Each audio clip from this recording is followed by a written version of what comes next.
सूरसम्राज्ञी आशा भोसले यांच्यावर आज अंत्यसंस्कार होणार आहेत। शिवाजी पार्कच्या स्मशानभूमीमध्ये दुपारी 4 वाजता अंत्यसंस्कार होतील। वयाच्या 92व्या वर्षी आशाताईंनी अखेरचा श्वास घेतला। मुंबईमधल्या ब्रिच कँडी रुग्णालयामध्ये आशाताईंवर उपचार सुरू होते। अवयव निकामी झाल्यामुळे आशाताईंचं निधन झालं। ज्येष्ठ गायिका आशा भोसले रविवारी काळाच्या पडद्याआड गेल्या। आशाताईंवर शासकीय इतमामामध्ये अंत्यसंस्कार होणार आहेत।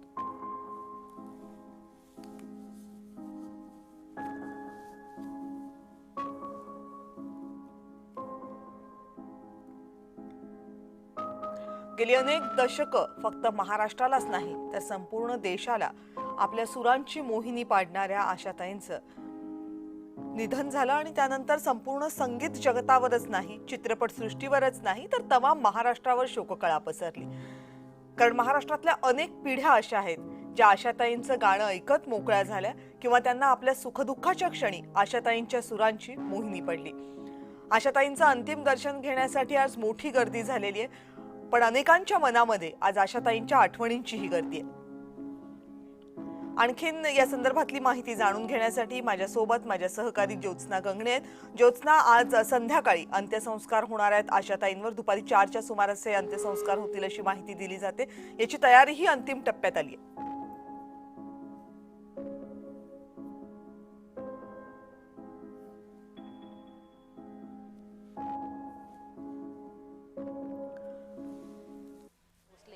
यांचा अंत्यसंस्कार केला जाईल आणि त्यासाठी मुंबई महानगरपालिकेकडून जी आहे ती तयारी करण्यात आलेली आहे। आपण बघतोय की या ठिकाणी जे आहे सुरुवातीला आशा भोसले यांचा इथे एक त्यांची गाणी, कारण त्यांच्या गाण्यासाठी जे आहे ते आपल्यामध्ये कायमच्या जिवंत राहणार आहे। त्यामुळे आशा भोसले यांच्याच गाणी जी आहेत ती पडद्यावरती लावण्यात आलेली आहे आणि त्याचबरोबर फुलांची सजावट जी आहे करण्यात आलेली आहे।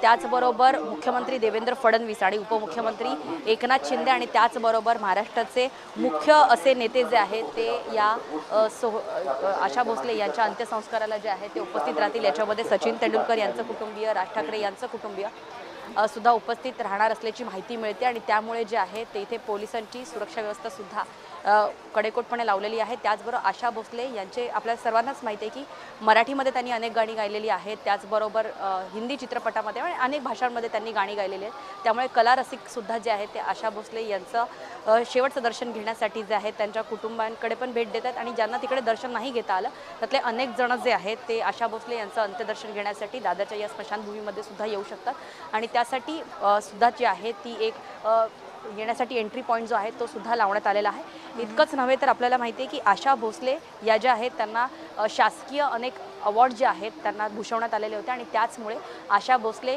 यांचा अंत्यसंस्कार जो आहे त्यासाठी आशा भोसले यांना शासकीय इतमामामध्ये हा अंत्यसंस्कार केला जाईल आणि त्याचबरोबर त्याच्यानंतर मुंबई महानगरपालिकेकडनं 3 गुरुजी जे आहेत जे अंत्यसंस्कार करतील ते 3 गुरुजी अंत्यसंस्कार हे शासकीय इतमाम म्हणजे शासकीय सलामी दिल्यानंतर जे आहेत त्यानंतर हिंदू धर्माप्रमाणे आशा भोसले यांचे अंत्यसंस्कार केले जातील आणि त्यासाठी अग्निस्थापना केली जाते आणि त्यानंतर जो आहे म्हणजे ही सगळी प्रक्रिया जी आहे ती अग्निदाहाच्या पूर्वी केली जाते। पहिल्यांदा अग्निस्थापना केली जाईल आणि त्याच्यानंतर जे आहे पिंडदान केलं जाईल आणि त्यानंतर जे आहे ते अंत्यसंस्कार जे आहेत ते केले जातील। मात्र आशा भोसले यांना शेवटचा निरोप देण्यासाठी अनेक बॉलिवूडचे असो, राजकीय क्षेत्रातले असो, खेळाडू असो किंवा मग अनेक विविध प्रकारचे क्षेत्रातली लोक असो, VIP लोक असो, अनेक सेलिब्रिटींनी जे आहेत ते सोशल मीडियाच्या माध्यमातून जे आहेत ते आशा भोसले यांना श्रद्धांजली तर वाहिलेलीच आहे, मात्र शेवटचा निरोप देण्यासाठी सुद्धा आशा भोसले यांना पाहण्यासाठी सुद्धा जे आहेत ते तमाम त्यांचे रसिक प्रेमी जे आहेत, आशा भोसले यांचे फॅन्स जे आहेत ते सुद्धा या दादरच्या स्मशानभूमीच्या आसपास असलेले पाहायला मिळतात। आशा भोसले हे जरी आपल्यातून निघून गेले असले तरी त्यांच्या अजरामर अशा गाण्यांनी त्या नेहमीच आपल्यासोबत जिवंत असतील असं सुद्धा अनेक सेलिब्रिटींनी म्हटलेलं आहे। आणि आपल्याला पण माहिती आहे की गाणी, म्युझिक अशा कलाक्षेत्रांमध्ये जेव्हा एखादा कलाकार त्याच्या आयुष्याची जवळपास म्हणजे आशा भोसले यांनी वयाच्या 92व्या वर्षी जरी त्यांनी या जगाचा निरोप घेतला असेल तरी जवळपास 60 वर्षांपेक्षा पण अधिक काळ त्यांनी जे आहे ते भारताच्या कलाक्षेत्रामध्ये दिलेला आहे। लता मंगेशकर यांच्यानंतर जर संगीत क्षेत्रामध्ये कुठल्या महिला गायिकेने एवढं जर योगदान दिलं असेल तर ते आशा भोसले यांनीच दिलेलं आहे आणि त्यामुळे भोसले कुटुंबीयसुद्धा, मंगेशकर कुटुंबीयसुद्धा आणि अनेक भारतीय सिने जगतातली लोक जी आहेत ती या ठिकाणी उपस्थित राहणार असल्याचं चित्र या ठिकाणी पाहायला मिळतंय। मात्र मुंबई महानगरपालिकेकडनं जी आहे ती ही तयारी करण्यात आलेली आहे। त्याचबरोबर मुंबई पोलिसांकडनं सुद्धा जे आहे सुरक्षित इथे जे आहे ते कडेकोट बंदोबस्त करण्यात आलेला आहे। काल पण ज्यावेळेस आपण आशा भोसले यांचे जे पुत्र होते आनंद भोसले त्यांना जेव्हा विचारलं की अंत्ययात्रा वगैरे काढली जाईल का, कारण आशा भोसले यांना जवळपास 3 पिढ्यांचा इतिहास राहिलेला आहे। मग आपल्या आजी आजोबांपासून आपल्या आईवडिलांपासून ते आपल्यापर्यंत जे आहेत असे 3 पिढ्यांचा काळ त्यांनी गाजवलेला आहे आणि त्याचमुळे आशा भोसले यांचं शेवटचं दर्शन घेण्यासाठी जे आहे त्यांना पाहण्यासाठी जे आहे लोकांची अशी एक अलोट गर्दी जी आहे ती पाहायला मिळू शकते। त्यामुळे सुरक्षेच्या व्यवस्थेच्या कारणाने जे आहे ते आशा भोसले यांचे अंत्ययात्रा काढण्यात येणार नाही असं त्यांच्या कुटुंबियांकडनं सांगण्यात आलेलं आणि त्याचबरोबर 11 ते 2 ही त्यांच्या अंत्यदर्शनाची वेळ होती। मात्र त्यांच्यावर प्रेम करणाऱ्या लोकांची संख्या पाहता जी आहे ती वेळ जी आहे ती 3 पर्यंतची करण्यात आलेली आहे आणि थोड्या वेळानंतर जे आहे ते आशा भोसले यांच्या घरातून त्यांचं पार्थिव जे आहे त्यांच्या कुटुंबियासह आणि अनेक सिने जगतातील त्यांच्या प्रेमींसह जे आहेत आशा भोसले यांचं पार्थिव याच दादरच्या हिंदू स्मशानभूमीमध्ये आणलं जाईल। आणि पुन्हा एकदा तयारी दाखवूया, कारण इथे या ठिकाणी आपण बघतोय की मोठ्या संख्येनं जे आहेत ते इथे राजकीय नेते आणि त्याचबरोबर क्रिकेट जगतातील खेळाडू जगतातील जे अनेक सेलिब्रिटीज जे आहेत ते या ठिकाणी उपस्थित राहणार असल्यामुळे या ठिकाणी आपण बघतोय की कशा प्रकारची व्यवस्था जी आहे ती केलेली आहे। आणि आपल्याला चांगलंच आठवते की आशा भोसले यांचे कोणत्या अशा पर्टिक्युलर पॉलिटिकल पार्टीसोबत किंवा राजकीय नेत्यांसोबत त्यांचे संबंध नव्हते, तर सर्व क्षेत्रातले जे अनेक मान्यवर जे आहेत त्यांनी आशा भोसलेचं आपण खूप मोठे फॅन असल्याचं सांगितलं होतं आणि त्यामुळे आशा भोसले यांच्या अंत्यसंस्कारासाठी त्यांच्या अंत्यदर्शनासाठी जे आहेत ते मोठ्या संख्येनं विविध क्षेत्रातले आणि त्याचबरोबर विविध राजकीय पक्षातले नेते जे आहेत ते या ठिकाणी उपस्थित राहणार आहे आणि तीच तयारीसुद्धा या ठिकाणी करण्यात आलेली आहे। आशा भोसले यांच्या अजरामर गाण्यांनी सध्या हा परिसर जो आहे तो दुमदुमला आहे। सोशल मीडिया असो, TV चॅनल्स असो किंवा अनेक ठिकाणी आपण बघतोय की आशा भोसले यांचीच गाणी जी आहे ती सध्या सगळीकडे वाजत आहे।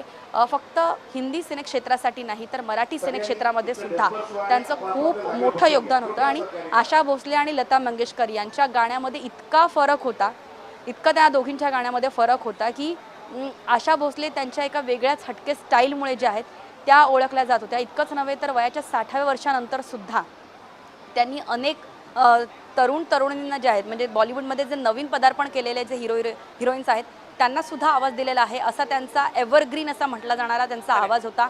आज तो आवाज आपल्यातून हरपलेला आहे। खरोखर ही एक शोकांतिका आहे कलाक्षेत्रासाठी। मात्र आशा भोसले या पुन्हा एकदा आपल्याला त्यांच्या आवाजामुळे पुन्हा आपल्याला भेटत राहतील आणि आज आपण बघितलं तर कविता कॅबिनेटसुद्धा जी आहे कॅबिनेट बैठक जी आहे ती सुद्धा लवकर ठेवण्यात आली आणि आजच्या कॅबिनेट बैठकीमध्ये सुद्धा मुख्यमंत्री देवेंद्र फडणवीसांनी जे आहे ते आशा भोसले यांनी त्यांच्या काही दिवसांपूर्वी त्यांच्या मृत्यूच्या काही दिवसापूर्वीच जे आहे त्यांनी मुख्यमंत्री देवेंद्र फडणवीस यांच्याशी भेटून त्यांच्याशी एक पत्रव्यवहार केला होता आणि संगीत क्षेत्रामध्ये जे आहे ते अजून काही राज्य सरकारला करता येईल का अशा प्रकारच्या त्यांच्या काही विनंती विशेष मागण्या होत्या त्यासुद्धा पूर्ण करण्याचं आश्वासन आज आशा भोसले यांच्या अंत्यसंस्कारापूर्वी देवेंद्र फडणवीस यांनी आजच्या कॅबिनेटमध्ये जे आहे आजच्या कॅबिनेट बैठकीमध्ये जे आहेत त्यांनी एक निर्णय घेतलेला आहे। त्यामुळे खरी श्रद्धांजली आहे ती राज्य सरकारने आशा भोसले यांना नक्कीच दिलेली आहे। आशा भोसले यांनी त्यांच्या जाण्यापूर्वी सरकारकडनं ज्या काही संगीत क्षेत्रामध्ये ज्या काही मागण्या केल्या होत्या ज्यामुळे संगीत क्षेत्राकडे जास्तीत जास्त तरुणांचं लक्ष जाईल जास्तीत जास्त लोकांना जे आहे ते संगीत क्षेत्रामध्ये करिअर करता येईल अशासाठी काही त्यांच्या मागण्या होत्या त्यासुद्धा पूर्ण करण्याचं आश्वासन आणि त्या पूर्ण करण्याचा निर्णय जो आहे तो मुख्यमंत्री देवेंद्र फडणवीस यांनी यांच्या आजच्या झालेल्या कॅबिनेटमध्ये घेतलेला आहे। त्यामुळे आशा भोसले यांच्या जाण्यानंतर सुद्धा त्यांनी दाखवलेलं स्वप्न जे आहे ते राज्य सरकार पूर्ण करणार आहे आणि त्याचमुळे आशा भोसले यांनाही खरी श्रद्धांजली ठरणार आहे। राज्याच्या दुसऱ्या उपमुख्यमंत्री असलेल्या सुनेत्रा पवार ह्या सुद्धा या सोहळ्याला ज्या आहेत उपस्थित त्यांची राहण्याची इच्छा होती मात्र बारामतीचा त्यांचा प्रचार आहे त्यांच्यासमोर सुद्धा खूप मोठं चॅलेंज आहे आणि आपल्याला माहिती आहे की सुनेत्रा पवार यांनी सुद्धा अनेकदा सांगितलं की त्यांना संगीत या विषयाची फार आवड आहे आणि त्यामुळे त्यांना सुद्धा उपस्थित सेलिब्रिटीज आहेत ते सगळेजण आशा भोसले यांच्या अंत्यदर्शनासाठी उपस्थित राहिलेले आहेत। राजकीय क्षेत्रामधलं जसं तुम्ही सांगितलं त्यांचा वावर हा कुठल्या पक्षापुरता मर्यादित नव्हता, तर राजकीय क्षेत्रातील अनेक नेत्यांना आशा भोसले यांचा जिव्हाळा लाभला होता। वेगवेगळ्या कार्यक्रमांच्या निमित्तानं त्यांचं राजकीय नेत्यांशी भेटणं होतं। संगीत क्षेत्रासाठी राजकीय नेत्यांच्या माध्यमातून, सरकारच्या माध्यमातून काय काय योगदान देता येईल यासाठी त्या प्रयत्नशील राहिल्या आणि त्यामुळे सर्व समाजातल्या सर्व स्तरांमध्ये, समाजातल्या वेगवेगळ्या क्षेत्रांमध्ये असलेला त्यांचा वावर आजची ही गर्दी काय आहे हे सांगण्यासाठी पुरेसा आहे। ज्योत्स्ना, आणखीन अपडेट्स तुमच्याकडनं घेतच राहू। आता ही जी दृश्य आपण पाहतोय त्या आशा भोसले यांचं पार्थिव नेण्यासाठी जी एक गाडी तयार करण्यात आलेली आहे, त्या गाडीची ही दृश्य आहेत। आज सकाळपासून ही गाडी सजवली जात होती। दादरमधल्या फुल मार्केटमधनं मोठ्या संख्येनं फुलं। आशा भोसले यांच्या व्यक्तिमत्वाचा एक पैलू हा होता की खूप गोष्टींमध्ये त्यांना रस होता आणि त्यातली एक गोष्ट होती ती म्हणजे फुलं। त्यांना फुलं खूप आवडायची आणि त्यातही चाफ्याची फुलं, पांढऱ्या रंगाची फुलं यांच्यावर त्यांचं विशेष प्रेम होतं। आताही तुम्ही आशा भोसले यांचे जुने फोटो बघितले तर क्वचितच त्यांचा एखादा फोटो तुम्हाला दिसेल ज्यामध्ये त्यांनी केसांमध्ये गजरा माळलेला नाहीये किंवा फूल माळलेलं नाहीये। कार्यक्रम कोणताही असो, आशा भोसले यांच्या सजण्याचा एक अविभाज्य भाग होता ते म्हणजे त्यांच्या केसात माळलेली फुलं। त्यांच्या फुलांची हीच आवड लक्षात घेऊन आज त्यांना अखेरचा निरोप देताना पिवळ्या आणि पांढऱ्या रंगांच्या फुलांचा वापर करण्यात आलेला ही गाडी सजवण्यासाठी मोठ्या प्रमाणावर फुलं वापरण्यात आलेली आहेत, कारण आशा भोसले यांचा आणि फुलांचं प्रेम हे खूप जणांना माहीत होतं, जगजाहीर होतं। आशा भोसले यांना ते प्रेम दाखवण्यातही कायम आनंदच मिळायचा। त्यामुळे आज त्यांना शेवटचा निरोप देताना त्यांच्या आवडीच्या रंगाच्या फुलांनीच ही गाडी सजवण्यात आलेली आहे। अनेक लोक तिथे उपस्थित आहेत। आशा भोसले यांचं शेवटचं दर्शन घेता यावं यासाठी काहींना आतमध्ये जाऊन दर्शन घेण्याची संधी मिळालेली आहे, पण ती सगळ्यांनाच मिळत नाही। त्यामुळे आशा भोसले यांचं पार्थिव घेऊन जाणारी जी गाडी आहे त्या गाडीचं दर्शन अनेक जण घेतात। याच गाडीमधनं काही वेळातच आशा भोसले यांचं पार्थिव शिवाजी पार्कच्या दादरच्या स्मशानभूमीकडे रवाना होते। आज संध्याकाळी 4 वाजता आशा भोसले यांना शासकीय इतमामामध्ये निरोप दिला जाईल। पद्मविभूषण या पुरस्कारानं भारतातले जे सर्वोच्च नागरी पुरस्कार आहेत त्यापैकी पद्मभूषण या पुरस्कारानं आशा भोसले यांचा सन्मान झाला होता। खरं तर त्यांचा सन्मान करण्यासाठी अनेक पुरस्कारही कमी पडावेत, इतकी मोठी त्यांची कारकीर्द होती, इतकं मोठं त्यांचं संगीत क्षेत्रामधलं योगदान राहिलेलं आहे। वेगवेगळ्या पुरस्कारांनी, मग ते राष्ट्रीय स्तरावरचे पुरस्कार असतील, आंतरराष्ट्रीय स्तरावरचे पुरस्कार असतील, आशा भोसले यांचा कायम सन्मान होत राहिला। मंगेशकर कुटुंबामधला एक महत्त्वाचा आवाज ही आशा भोसले यांची ओळख राहिली, कारण क्वचितच इतिहासामध्ये अशी कुटुंब जन्माला येतात ज्या कुटुंबातले वेगवेगळे सदस्य एकाच क्षेत्रामध्ये इतकं मोठं योगदान देतात। लता मंगेशकर असू देत, आशा भोसले असू देत, हृदयनाथ मंगेशकर असू देत, या सगळ्यांचं संगीत क्षेत्रामधलं योगदान हे फक्त महाराष्ट्रासाठीच नाही तर देशासाठी एक वारसा बनून राहिलेला आहे।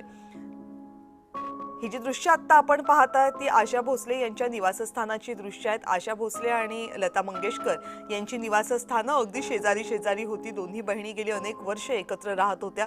अगदी काही दिवसांपूर्वी, काही वर्षांपूर्वी लता मंगेशकर ह्या साथ सोडून गेल्यानंतर आशा भोसले तरीही आपल्या स्वभावानुसार वेगवेगळ्या कार्यक्रमांमध्ये सहभागी होत होत्या। अगदी शेवटच्या दिवसांपर्यंत त्यांचं सगळ्यांशी भेटीगाठी। वय 92 झालं होतं, मात्र तरीही ते वय ना त्यांच्या चेहऱ्यावर दिसत होतं ना त्यांच्या उत्साहामध्ये दिसत होतं।